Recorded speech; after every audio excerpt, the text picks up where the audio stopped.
नंदी सुना, ये बात जो है गंगा स्नान जाने के वो हमारे स्वामी जी ऑर्डर देंगे, मैं तो ऑर्डर नहीं दे सकती। नहीं नहीं भाभी, तू भैया के जाके कहो कि गौरा जाएगी गंगा में। ठीक है, मैं जा रही हूँ। चलो सिपाही, जाओ और स्वामीनाथ के बुला लाओ। ठीक है, हम अभी जा रहे हैं।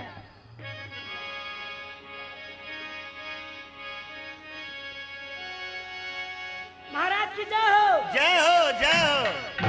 महाराज क्या बात? अभी अभी महारानी साहब बुलाहट की है भवन के पास। महारानी बुलाई है भवन के पास। जो जो ठीक है, चलो चलिए।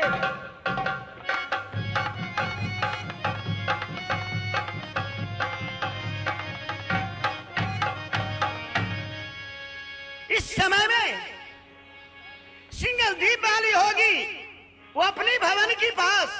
मैं एक बार आवाज मार करके उसे बुलाते हैं। हे खोलना, क्या मारी लाछमिनिया,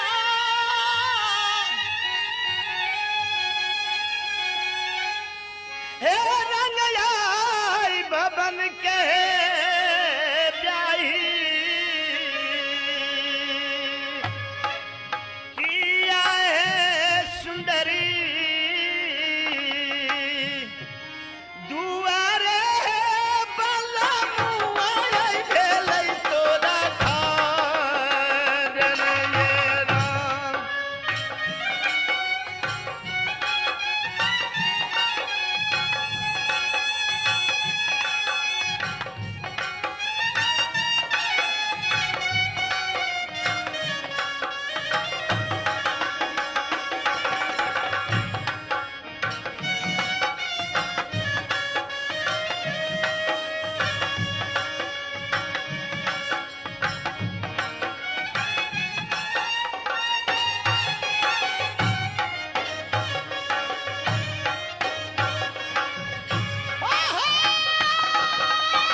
शुभ आशीर्वाद है।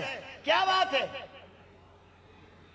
महाराज, मैं इसलिए बुलाई हूं, मैं एक सवाल कहना चाहती हूँ।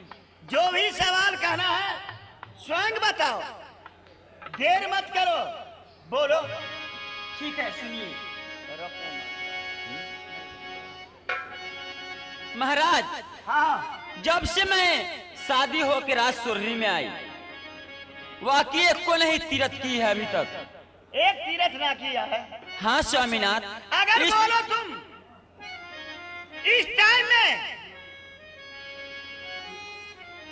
जो तीरथ के नाम पकड़ो वह तीरथ तेरा सोहरी में रहेगा। हो जय बई हो बलमुआ श्री गंगा हो या सलाम, कर भैया सलाम ए बलमुआ श्री गंगा। गंगा जी में? हाँ स्वामीनाथ।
हाँ महाराज। इजाजत दीजिए। हाँ।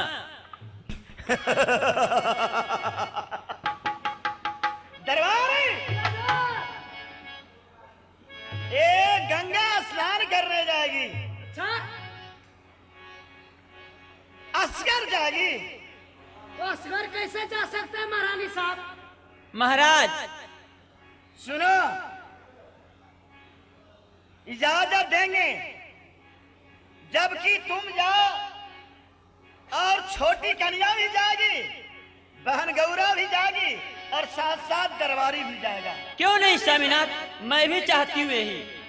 ए दरबारी, मैं ऑर्डर देता हूँ और भाई कागे जो है ना, हाँ वो भी तो ऑर्डर अपने पत्नी को देंगे। जी महाराज।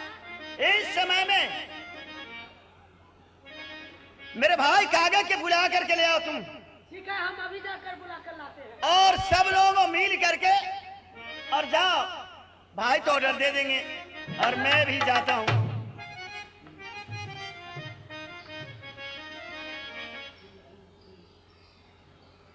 महाराज जी जाओ। खुश रहो सिपाही, क्या बात है?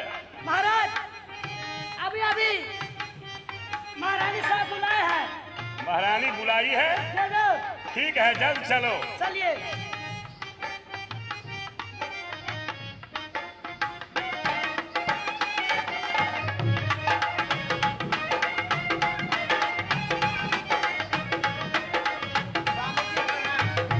जय हो महारानी। है बेहुदा, का नाम है मालिक जी, चावल में दूध रखने से खीर बन जाता है और मौगी के गोर लगने से तकदीर बन जाता है। महारानी स्वामी जी। आज मैं बहुत चंचल देख रहा हूँ, इसका कारण क्या है? हाँ स्वामीनाथ, आप मुझे चंचल देख रहे हैं, इसका कारण है कि आज विचार है स्वामी जी कि मैं जाऊं गंगा स्नान करने। आपसे ऑर्डर मांगने आई हूँ, आप मुझे ऑर्डर दीजिए। क्या गंगा स्नान करने? हाँ। नहीं। हे पारस पोखरा नगर सोरहरी में पारस अखाड़ा सोरहरी आहराज है। हे गंगा जल मंगा दू नगर सोरहरी में नित दीन कन्या है कन्या सोरहरिया सलाम करना या सलाना है प्यारी नगर सोहरी में। नहीं, मुझे ऑर्डर दीजिए ना।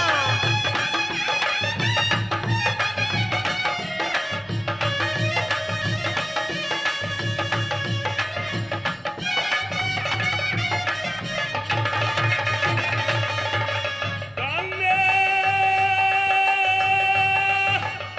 बैठो है सोहरिया है रे, हे बैठो महारानी बिना है सोहरी।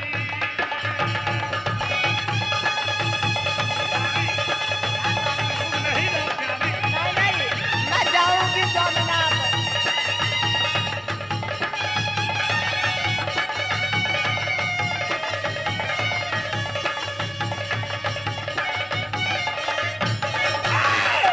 प्यारी बैठो सोहरी यारा, बैठो प्यारी किला सोहरी में।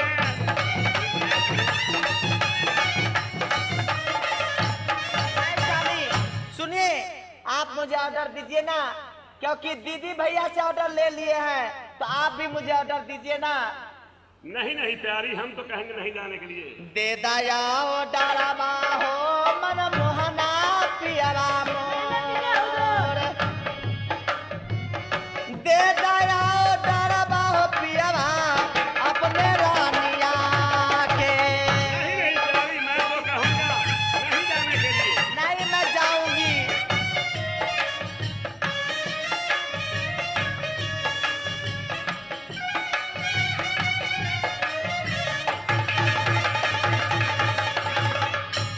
पियरा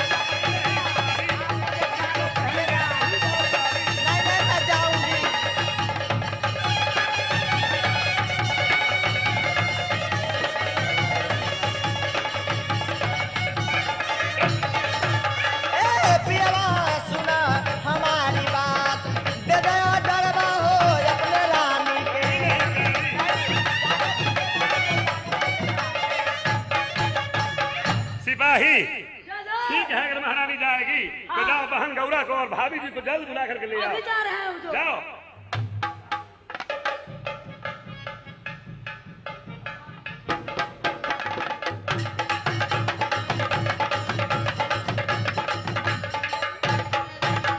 बहन गौरा प्रणाम भाभी जी। खुश रहिए देवर जी। हे दोनों भाभी जाती है हरिद्वार में, बहिनी सुनो गौरा के मेरी बात गे। ये संग में जा गौरा ये हरिद्वार में, करनाया सलाना के बहिनी गंगा जी में आब, करनाया सलाना हरि के द्वार में।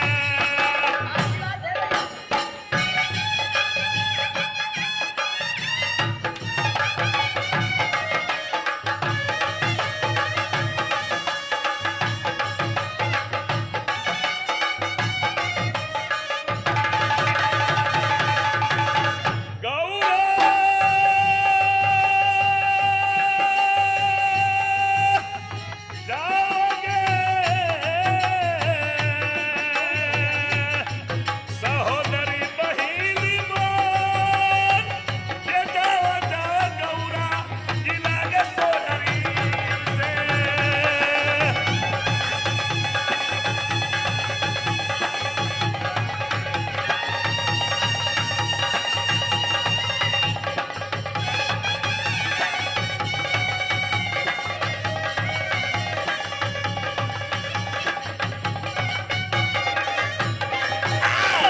बहिनी जाओ हरियाणा, जाओ जाओ जे हरिद्वार में।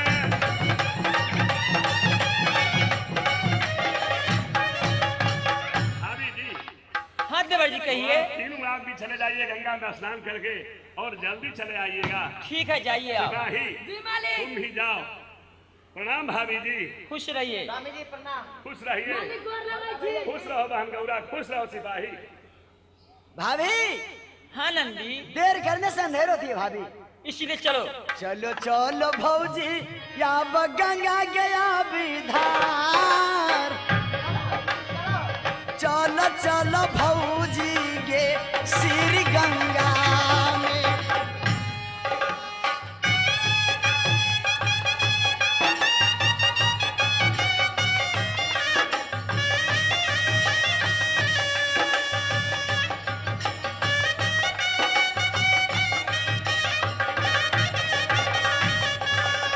चलो हमर भौजी है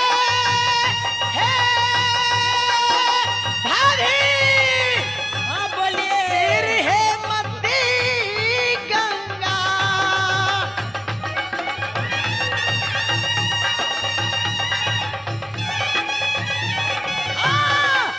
भौजी कहना के माना मोर, करे सलनमा है गौरा गई है।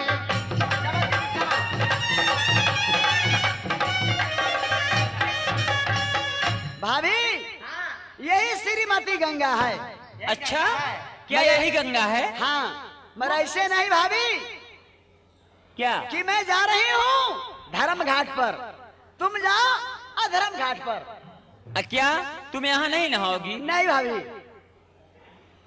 ठीक है, मैं कुमारी हूँ गोतनी? इसलिए इस घाट पर नहीं नहाऊंगी। हम लोग की सामीना जहाँ स्नान करते हैं मैं तो वहीं स्नान करूंगी। हाँ मैं भी वही स्नान करूंगी। सुनिए दीदी, हम दोनों गोतनी मिलकर एक घाट पर स्नान करूंगी और ननद को छोड़ दीजिए, ये धर्म घाट पर जाकर स्नान करेगी। ए और मलकिनी है। हाँ। एगो बात कहूँ, कहो अरे औरी में न छोड़ब न तो भूतला जा मेला में, तो हम कन्ने खो जाइत रह। ए पागल, ए ननद सुनो, तुम जाओ अपने घाट पर जाओ, मैं कह रही हूं जाने के लिए, लेकिन ठीक से जाना, समझी? हाँ भाभी मैं ठीक से रहूंगी। और जल्द से चले आना। हाँ जल्द से, तुम ही जल्द से आना। हाँ ठीक है, मैं जाती हूँ दोनों अपने। चलो दीदी चलो। ये घाट चाची देवला की है, ये धर्म घाट चाची देवला की है। वो घाट जो है पापी घाट भैया झगड़ू का है। मगर या भगवान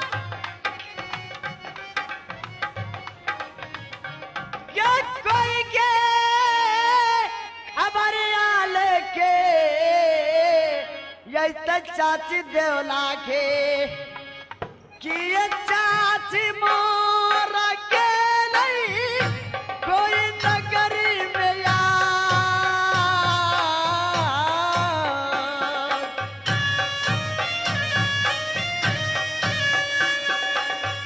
कि ये चाची मोर गेले प्रेमी हो कोई नगरी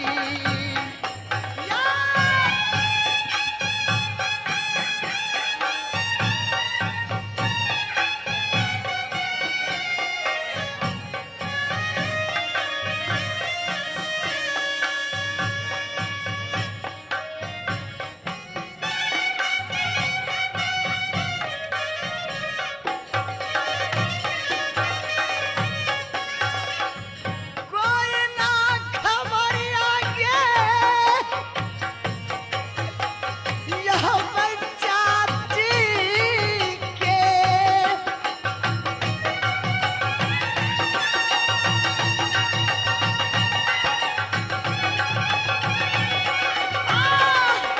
बाबू सुन के नगरी के लोग कोई ना खबरिया यह चाची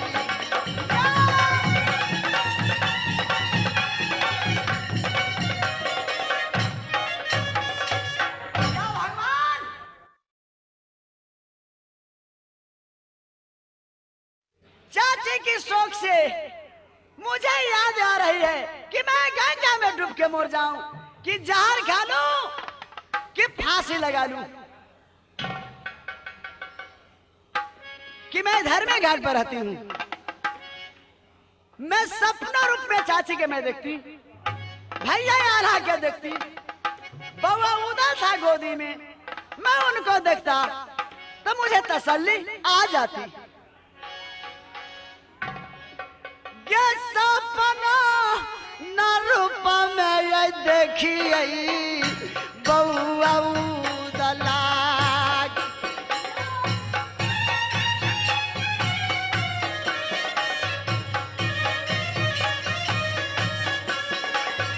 सपना न रूप में भैया आल्हा के देखिया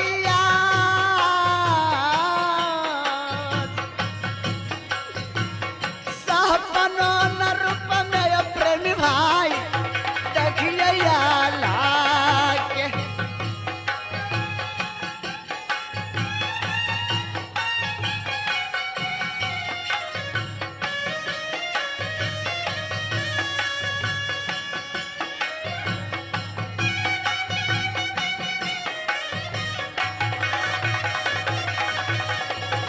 जो रे झगड़ुआ बाजार गिरऊ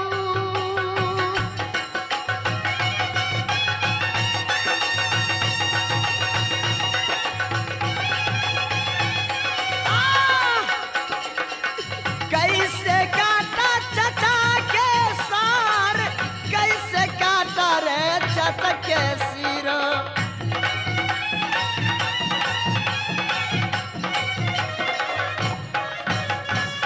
कि मैं धर्म घाट पर जा रही हूँ नहाने के लिए।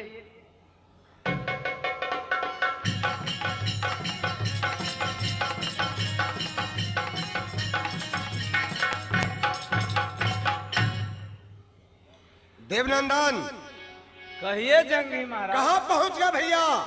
हम लोग गंगा जी के घाट पर पहुंच गए। यही श्रीमती गंगा जी हैं। यही श्रीमती गंगा जी हैं। अच्छा देवनंदन कहिए। आगे नहीं बढ़िए, जो मैं कहता हूँ आप सुनिए। कहिए। जाकर पूछिए उस नारी से क्यों रोती है गंगा जी में। ठीक है, ऐसा ही होगा। जाइए पूछिए। चलिए। सुन के रोबाई उस बच्चिया को पता है कलेजा हो नरूदुला के याम पटत कलेजा जंगी उदला के बंदर जंगी हो।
देवनंदन जंगी महाराज। चल जाकर उससे पूछिए ठीक है। क्या पूछ कोई लेते गाली हैं। दिया है कि कोई क्या ताना मारा है।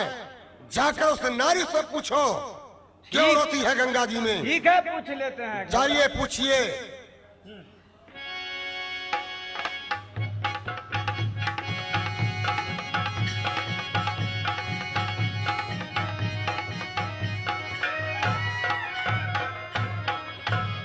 ये बचिया, प्रणाम बाबा। जय हो जय हो जय हो। ये बताओ क्यों रोती है गंगा जी में? क्या कोई मुसीबत पड़ गया है? बाबा मैं किस लिए रोती हूँ? मैं अपना दिन दुनिया के लिए रोती हूँ बाबा। बताओ क्या विपद पड़ मुझे गया है? दिल की आवाज कहाँ नहीं जा रही बाबा। बताओ बचिया। बाबा ये बिस्तरा लपटी आई बाबा, याद मोरा यावई।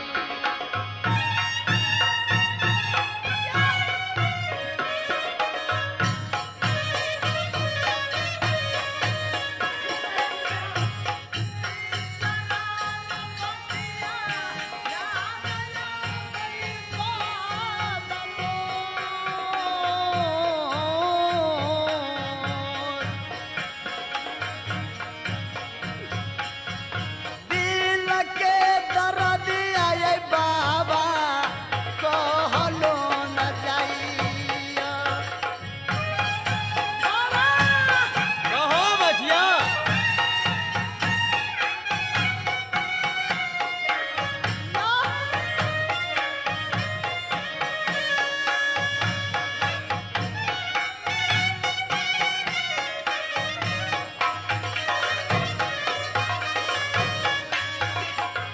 बारहो बरसवा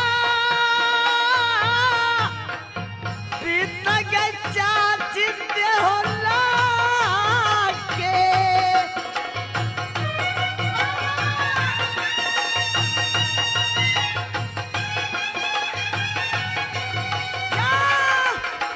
कभियो नहीं आई सोरहरी राज, कभियो नहीं आई बूढ़ी जैसा सोरहरी में।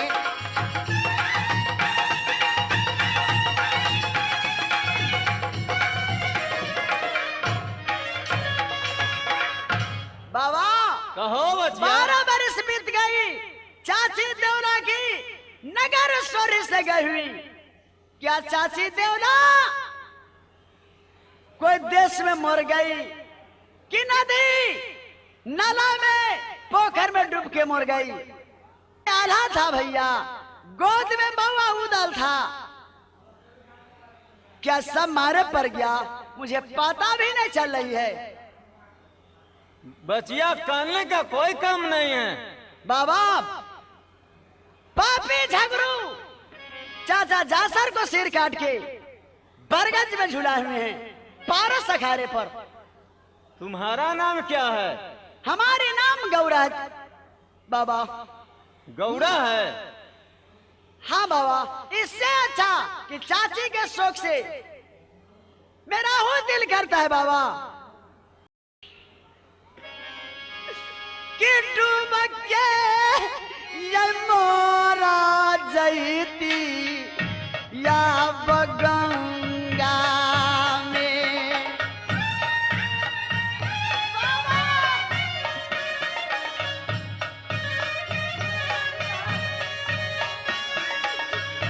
कहला ये जिंदा रही है दुनिया में बाबा यार।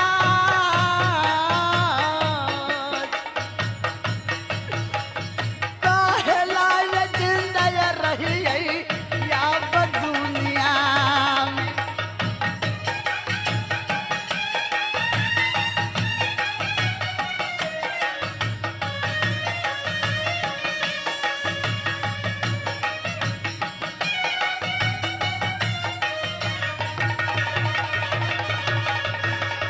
चाची के विरोग में गौरा मोर जई है।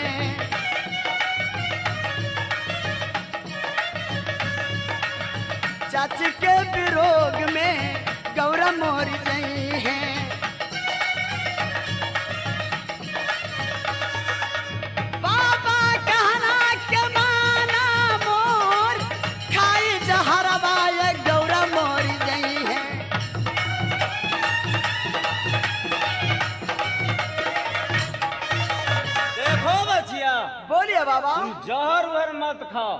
तुम रुदल से मिलना चाहती है हाँ तो ठीक है, अचरा उठाओ दीनानाथ पर, जरूर मिल जाएगा। मिल जाएगा बाबा। हाँ बचिया, भाई रुदल मुझे मिल जाएंगे तो बाबा अब तो चरण में पखारूंगी बाबा। ठीक है, तुम अचरा उठाओ दीनानाथ पर। मैं अचरा उठाती हूँ बाबा। जंगी महाराज, देवनंदन, यही गौरा है। क्या यही वाहन गौरा है? इसे छल नहीं कीजिए, मिल लीजिए। या बाबा दीनानाथ, भाई उधर से दर्शन करा दो।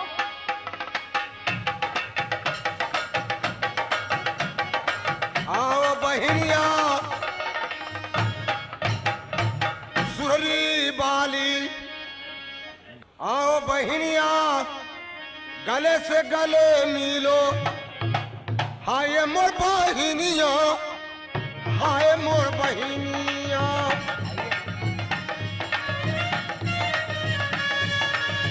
हाय मोर बहनिया, हाय मोर बहनिया।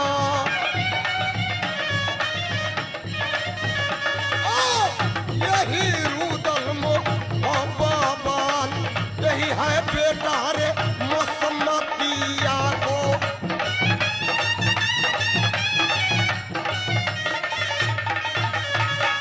बहन गौरा, बोला बाबा उदल। ये तुम बताओ क्यों रोती है गंगा जी में? क्या कुछ कमी हो गया है?